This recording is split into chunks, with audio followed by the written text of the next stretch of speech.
જય શ્રી કૃષ્ણ. આજે આપણે બનાવીશું ભરવાની ઝંઝટ વગર ભરેલા કાંદાનું શાક. ભરેલા કાંદાનું શાક બનાવવાનું છે. એના માટે મેં કાંદા લઈ લીધા છે, ધોઈને સાફ કરીને એને 4 ભાગ કરી લીધા છે. અને એના માટે મેં મસાલો તૈયાર કરી લીધો છે. મસાલામાં મેં સિંગનો ભૂકો અને જે સવાણું રેડી આવે છે ને એને ક્રશ કરીને લઈ લીધું છે. ને એમાં રૂટિંગના મસાલા બધા મિક્સ કર્યા છે. અને કાંદાને ગ્રેવી કરી લીધી છે અને ટમેટાની ગ્રેવી કરી લીધી છે, લીલા ધાણા અને જરૂર મુજબ તેલ અને ખડા મસાલા. હવે કાંદાનું શાક બનાવવા માટે આપણે પેલા તેલ મૂકી અને એમાં આપણે કાંદાને થોડા ફ્રાય કરી લેવાના છે. ભરવા નથી આપણે, એટલે ડાયરેક્ટ જ કરવા છે. એટલે થોડાક ફ્રાય કરી લઈએ તો બરાબર ચડતા વાર ન લાગે. લોયામાં કરવી છે ને એટલે કુકરમાં કરીએ તો વાર જલ્દી થઈ જાય. આમાં થોડીક વાર લાગે, એટલે થોડાક ફ્રાય કરી લઈએ તો બરાબર થાય સરસ. કાંદા હવે આપણે તળી લઈશું.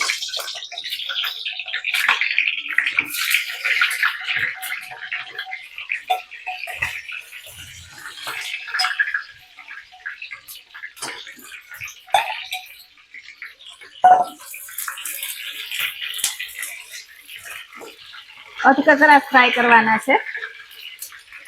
થોડાક એવા ફ્રાય થઈ જાય એટલે લઈ લેવાના છે. પછી આપણે ગ્રેવી વઘારી લઈશું.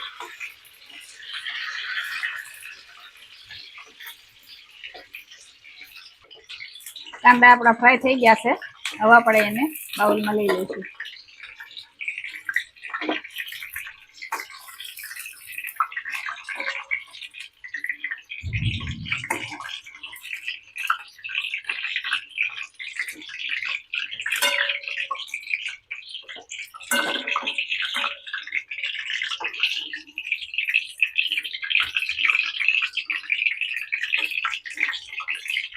હવે આપણે શાકમાં જરૂર મુજબનું તેલ રાખી હવે એમાં આપણે વઘાર કરી લઈશું.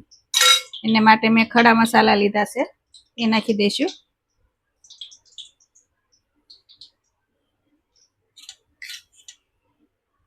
એક ચમચી રાઈ નાખીશું.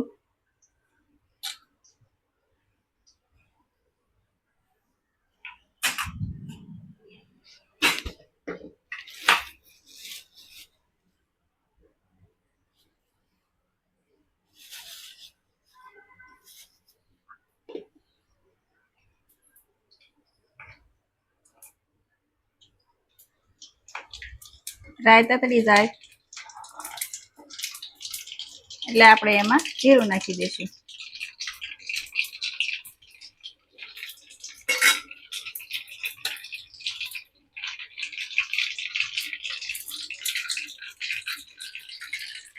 એમાં હિંગ નાખીશું અને થોડોક એવો ગરમ મસાલો નાખી અને આપણે જે કાંદાની ગ્રેવી કરી હતી એ આપણે એમાં ઉમેરી દઈશું.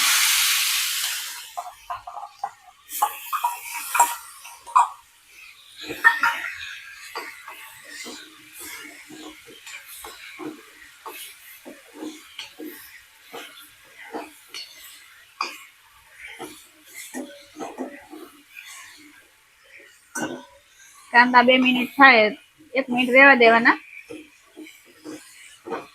કાંદા તૈયાર થઈ જાય એટલે એમાં આપણે ટમેટાની ગ્રેવી ઉમેરી દઈશું.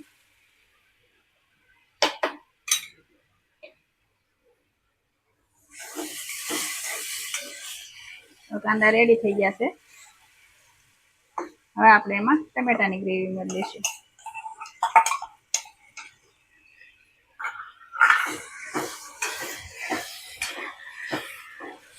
બધું મિક્સ કરી અને ગ્રેવીને 2 મિનિટ થવા દઈશું.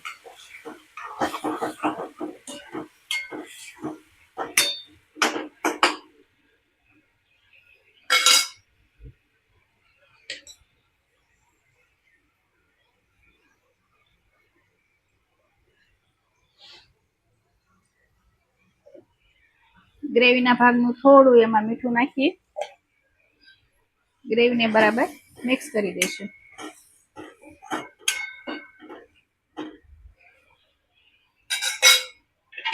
ઢાંકીને 2 મિનિટ ગ્રેવી થવા દઈશું, ચડવા દઈશું. હા, ગ્રેવી હવે આપણે રેડી થઈ ગઈ છે.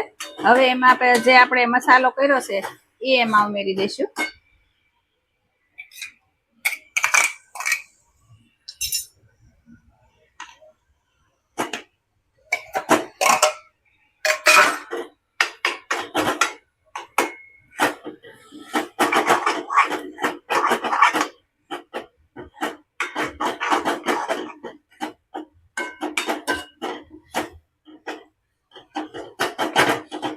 મસાલો બરાબર મિક્સ થઈ જાય એટલે ગ્રેવીને 2 મિનિટ આપણે પાછી ચડવા દઈશું. એમાં તેલ છૂટું પડે ત્યાં લગી આપણે ગ્રેવી થવા દઈશું.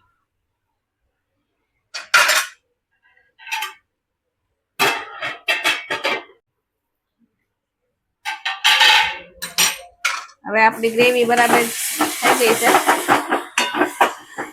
હવે એમાં આપણે જરૂર મુજબ પાણી ઉમેરીને ગ્રેવીને ઠીક થવા દઈશું.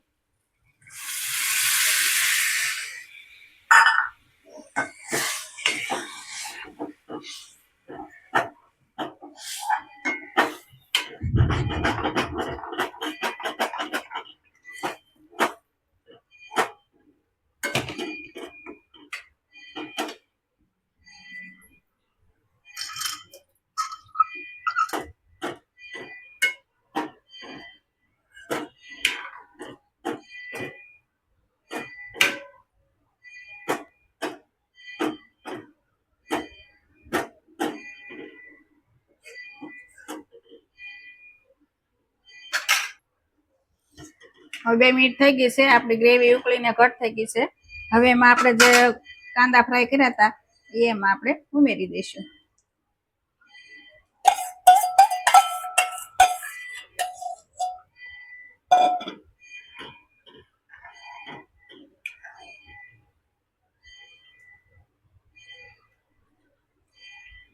હવે એને ધીમા ગેસે હવે 2 મિનિટ થવા દઈશું. કાંદા અને બધી ગ્રેવી સરસ એકચપ થઈ જાય એટલે ત્યાં સુધી આપણે રહેવા દઈશું. રેડી છે આપણું ભરેલા કાંદાનું શાક.